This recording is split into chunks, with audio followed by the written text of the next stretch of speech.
Hello and welcome to NJ.com's live chat with Vicki Hyman.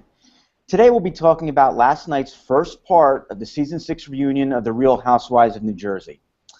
Now I watched, and to me, Vicki, there were 1,000 conversations that started that never finished. Real quick, give me your overall thoughts from the evening. Well, I think the message that it brought home was that it really does not need to be 3 episodes long. I mean, they kept on sort of starting these little, conflagrations, and Andy'd be like, oh, Jim's going to come out. Oh, let's, not talk about that. And it's let's put a pin in that, right? Let's put a pin in that. It's like, no, let's not. Let's just let it happen. That would be really, really awesome, so we don't have to sit through, sort of 3 long episodes and just, make it tighter, Andy. Make it tighter. They're wringing it like a washcloth. All right, like most reunion shows, there seem to be lots of axes to grind. I mean, that's par for the course. But one big hint here, the twins, right? Teresa and Nicole, they're ready to fight with anyone. What was going on there? They really are, and they were the ones who really got shut down the most because they wanted to take on Teresa about Santa, the rumor with sleeping with Reno. They wanted to take on Amber, and it just kept on. They were chomping at the bit. Right. Well, you called Teresa's statement of "I've never hit below the belt" as one of the most blatantly untrue statements of the show. But there were many. There were many blatantly untrue statements. There were many. I read your piece today, and it's on NJ.com today. But I think I'm going to challenge you on that one. I don't think Teresa hits below the belt as much as you may think she does. Well, I mean, I'm going back to seasons 2 and 3 and 4. I'm sorry, seasons 3, 4, and 5 when Melissa was on. When Melissa first joined the show, and all the drama was about: was Melissa a stripper? Did Melissa cheat on her husband? What was the other one? Oh, there was this really weird comment that Teresa once brought up about how, well, I've heard that you would cheat on your husband if you met a richer man. And then she said something like, she just strikes me as that kind of girl, which it's not even a rumor, it's just a nasty thing to say. And she's passing it off as a rumor. Below the belt, but it's hitting below the belt. I mean, it's your sister-in-law, she's married to, I mean, there's no evidence, there is no evidence that she would leave Joe for a married man. That's just a nasty thing to say. Okay, well then maybe I'll stand corrected. Why do you think Teresa was so cold towards Kathy? I mean, Kathy, week after week, shows genuine feelings for her little cousin, and yet Teresa is just stone cold towards her. What's going on there? Well, I'm a little confused as to when this all happened. I was going to say that I think it's because Kathy and Jacqueline and Rich and Rosie all got together and talked about, all watched the sentencing together, which you and I have discussed was just plain tacky. But actually, I think this was filmed. I think this was taped ahead before that happened. She doesn't want anybody talking about anything that has to do with her legal issues, which is ridiculous because it is the most real thing about this reality show. But that's the way Teresa wants to have it. And she gave us one of the show's most dramatic moments when she stormed off last night. She did. I mean, and I know it must hurt to have your aunt say something like that to you say something like that on television, and it was pretty harsh, and but she's already seen it on television before. And my argument is that as much as Teresa doesn't want to discuss it, it has to be discussed. Right. I don't think the camera has to be there taping, Rich and Kathy and everybody talking about the sentencing as it happened. I think that really crossed the line, but it's got to be talked about. That's what the drama is. That's the nature of the show, Vicki. Did I detect some animosity between Andy Cohen and Teresa? Oh, yeah. I mean, I thought of another thing that I thought was very strange is sort of shows you how Teresa doesn't really have a whole grasp on how reality television worked after all these years, is that at one point Dina was talking about her relationship with Jacqueline, and Andy sort of admitted that the show played a role in their rift. And, Dina starts to go on, and then Teresa kind of out of the blue says, oh, Andy, I'm glad that you admitted that. And Andy's like, yeah, whatever. And, the show is the reason why there's a rift. And it's like, well, yeah, of course the show is a reason why there's a rift. And then Andy said, which I thought was perfectly to the point, well, yeah, but you don't have to be on the show. You don't have to be on the show and saying nasty things about, your sister-in-law or your brother. It's your choice. Right. And, I also caught a little bit of odd animosity in the exchange between Dina and Melissa last night towards the end. What was that about? Well, another blatantly untrue thing that was said, I had like a list of like 3 or 4, and I think that would probably be number 5 or something, but that she said her relationship with Teresa was fine when she went on the show, and I think all indications to the contrary, that Teresa was blindsided by Melissa wanting to be on the show, and she knew that a lot of family drama would come up if Melissa joined the show, and sure enough, that's what happened. And so Dina was calling out Melissa for joining the show. Now, I've always thought that, yes, it's not nice to, sort of bring the family drama onto the show as Melissa knew it would, but I don't really understand why Teresa would begrudge Melissa her own chance at the spotlight when Teresa had it. Right.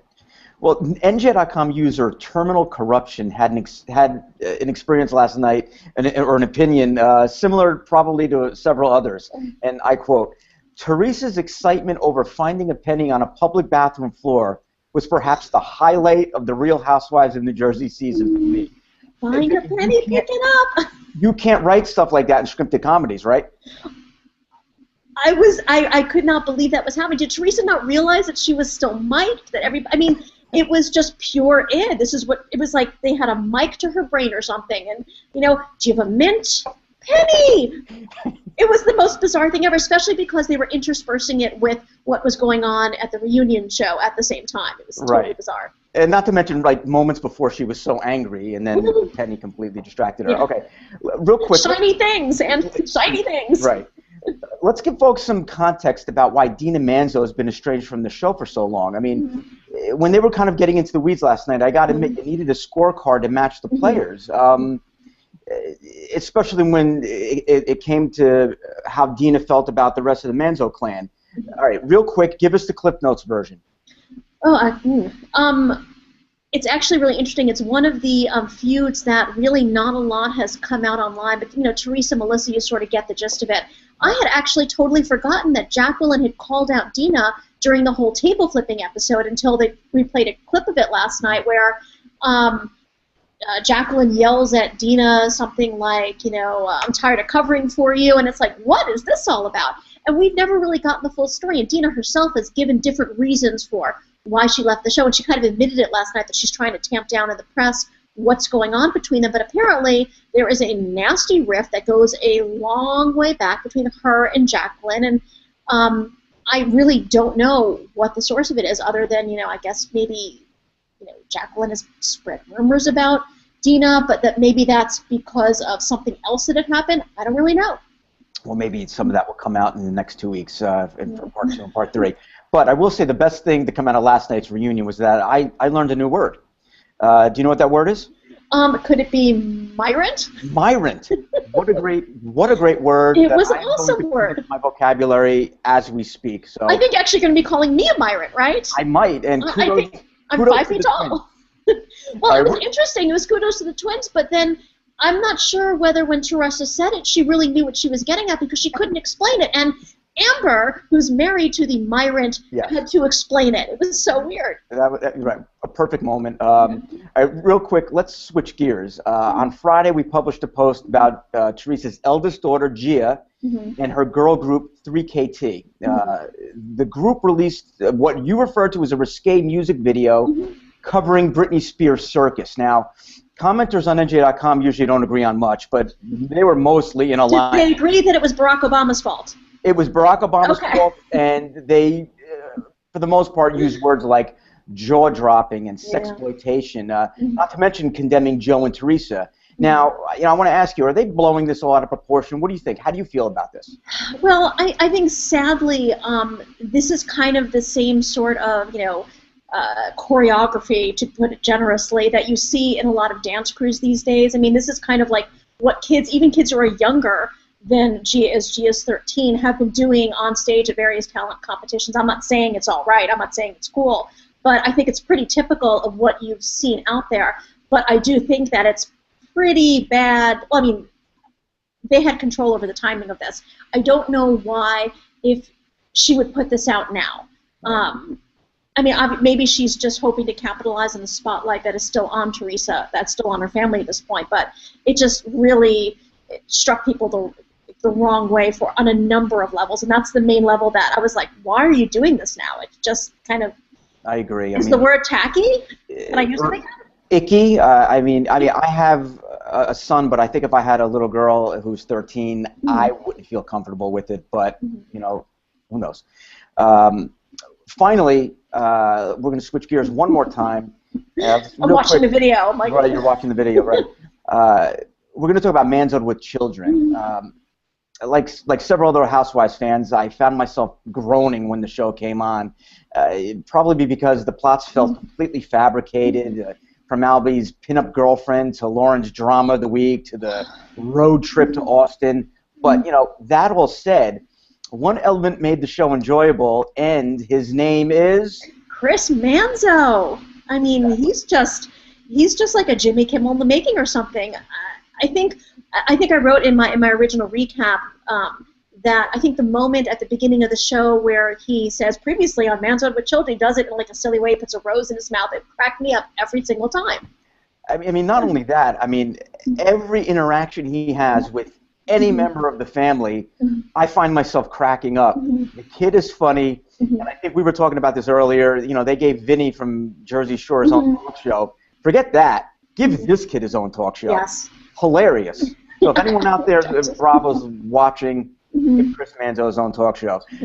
And real quick, I will say that I think Bravo botched the handling of the entire Manzo with Children. I mean, I couldn't find it. I mean, one week there's two on, then there's one, and I found myself missing one. How did that happen? I watched these two shows constantly. Were they burning this thing off, Bravo? I don't know. I mean, it doesn't really make much sense unless they just wanted to get out of the way of the Real Housewives of Atlanta juggernaut, such as it is, and just sort of wanted to get it all out there. But yeah, I mean, there were like 2 episodes last night. It was on a different.